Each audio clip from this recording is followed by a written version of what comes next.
Paul, you're obviously a kid who's from here.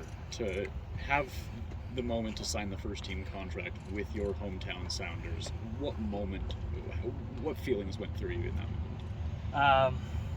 Relief, joy, pride. I think this is a great success story for me, but it's also, a big success for the community of Seattle. And took a lot of people to help me get here, right? And I grew up in the club systems in Seattle, playing for my school teams and CI United and academy here, and got a lot of people to thank. Played at 2 different colleges, went to Notre Dame, and then transferred to Georgetown. And I owe a lot of gratitude to those guys, especially Brian Weiss at Georgetown. And then obviously the staff at Tacoma coming back home. They were a big reason why I decided to make this leap myself in the first place. Wade's had a lot of faith in me, and I owe a lot to him. And he's taught me a lot. His staff has taught me a lot, and they've really helped me get here too. So it feels like a success for my whole community, and that's what's really exciting. So how do you now channel that into having a successful impact with the first team? What's the mindset right now, being out there as officially a first team member? Yeah, I think I'm just very excited. I'm excited to be playing with more experience and better players every single day, and to play against a higher level of competition. It's going to make me better. I'm really excited for the new challenge and the fact that the goalposts have shifted again. There's a new ceiling that's been unlocked.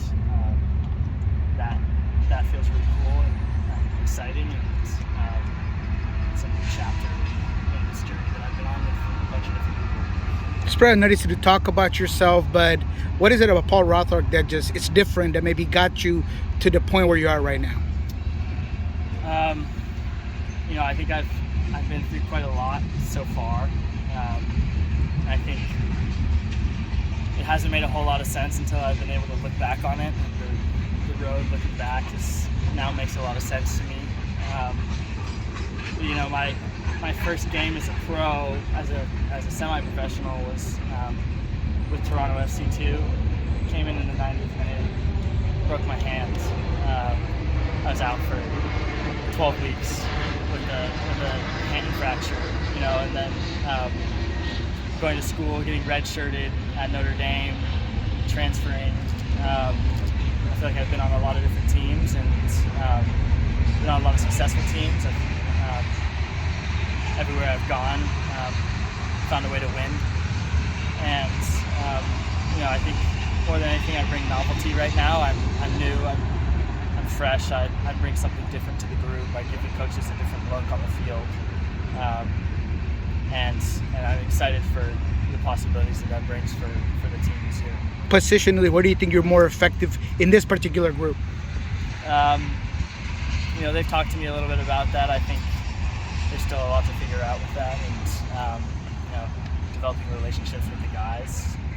I've been with the group a decent amount, so I do think I'm already fairly comfortable in the group, but likely in one of the pocket positions or on the wing. But I've played everywhere as well. Defiance had me playing wingback, fullback some games. I've played some games at striker as well. So I think I bring some different options. How important is having that time earlier this year with the Senators to feeling comfortable and ready to make this leap? Yeah, I think it's given me a lot of confidence, and the games that I did have were a lot of fun, and I think that's what's earned me this spot now. But the group's welcomed me really nicely, and ask for their patience as I get to know them better and how they like to play and what kind of passes their different players like receiving and that sort of thing. But I think it gives me a lot more confidence than just coming into the group fresh. I've got a good understanding so far of where I think I can kind of fit in and make a difference here. Your journey to this place right now, being a youth player here in the area, then going off beyond to somewhere away for college, and then finding your way back. It's a little bit like Jackson Reagan in a sense. Have you guys kind of compared notes at all? In terms of those journeys. I mean, obviously the picture was released yesterday of you and him playing Seattle United. Do you chat with him and just kind of say like, look at us, look where we. Yeah. I mean, it is amazing when you think about it. I was talking to a couple of Jackson and I's coaches the last couple of days, and Jackson and I met when we were 8 years old, and then we've been on the same team together for 10 plus years. Wow. And then we went different routes in college, and we had different paths to get here, and now we're back together. And Jackson was a big reason why I made the leap here as well. I remember sitting down with him at dinner, and he was just talking about what the experience has been like for him, and he gave belief in me too, of telling me that he thinks I can make a difference here, and also his situation and what he's done has given me immense belief in myself too, that he can do it, why can't I? But a lot of credit to Jackson too. He's taken his opportunity, and I think he showed that the pathway works and can be successful, and I think that's why it gives them more reason to take a chance on me as well, right? I think too, it's there's guys who are also on the team that have set an example for me. Jordan's one of those guys. I looked at Jordan when I was 16, 17-year-old, and I thought, I'd love to do something just like that, right? Go to college, and come play for my hometown team, like he's done, and I'm excited too to inspire younger kids who are looking to do the same thing, right? Who are maybe thinking about college or not, or who are maybe seeing a different route to the pros versus just signing straight out of the academy. I think that's only becoming more and more difficult as the league progresses and better players come into the league. The rules in the league change, which I think they naturally will over time. But yeah, it's exciting. You talk out-of-body experience at all, playing now alongside him at all? I mean, I think once the game starts, it's still 11-11. But even out here training, you just have like a moment where you go, wow. Yeah, for sure. I mean, I scrimmaged the other day, and I'm playing in the attack with Montero. Who's, I remember Montero's first game at Central. I think I was there. Were you there? I was there. And then Jordan, who's been a role model for me to look up to, and then Rui Diaz, who's also a great player. And yeah, it's who would have thought? Who would have thought? Yeah, rumor has it that you guys kind of dominated the scrimmage with Raul, Freddie, Yamar in the back. So is that how well did you feel like you played in that inner squad scrimmage this weekend? Yeah, I felt solid. I think I had a good connection with Freddie. He was helpful for me. He was in my ear chatting and giving me little tips here and there. But yeah, we had some really good moments in that game, which was exciting and something to build off of. So what kind of, in your estimation, is like the message and then the goal for these last 10 games? I think it's game by game. Right now it's how can I help the team with the Atlanta game. And I think it's an exciting stretch. I think it's a stretch that the team has always historically done pretty well in. And I think we have some new energy going in as well with these last couple of weeks off. And Schmetzer said it as well. I think the training's been really good this past couple of days and whatever. So I think it's taking it game by game and building on the momentum of good results as well. How do you keep yourself from not feeling the pressure of the early success that you've had, scoring goal after goal, anytime you've gotten a chance, and now's your opportunity, maybe not to get that pressure that you need to replicate that success? Yeah, I think pressure's a privilege, and over the years I've always seemed to elevate my game when there has been more pressure in those games that have mattered more. I love those games. You feel on your neck a little bit more. This is going to be a different pressure. It's going to be a sustained pressure, but I'm excited for that. I think that's what I've dreamed of having all the time, and I've also dreamed of playing it at CenturyLink in Lumen, and I haven't done that yet, so that's a new pressure. Going back to a couple things from a couple minutes ago, you and Jackson Reagan, you mentioned having dinner. So it sounds like you two are pretty good friends off the field. How long, did that go back all the way? Yeah, he's one of my best friends. Yeah. So I don't know many people who are able to do what we were doing and have done so far. So that's exciting. What do you guys do off the field? Talk about soccer. Yeah, not a whole lot, honestly. I think when we're off the field, it's chatting about the situation. I think, when you do get away from practice, you want very little to do with everything that's going on. You want to clear your mind and whatever, but it's nice to have someone who you still can chat with off the field who understands what you're going through. And I think he really does. We know each other really well. And, I remember in the first U.S. Open Cup game, he was right there on the bench with me, and that was really comforting for me, going into that game and knowing that he was right there, and he had just good little tips for me and gave me confidence, and he's continued to do that, so I'm grateful to have him.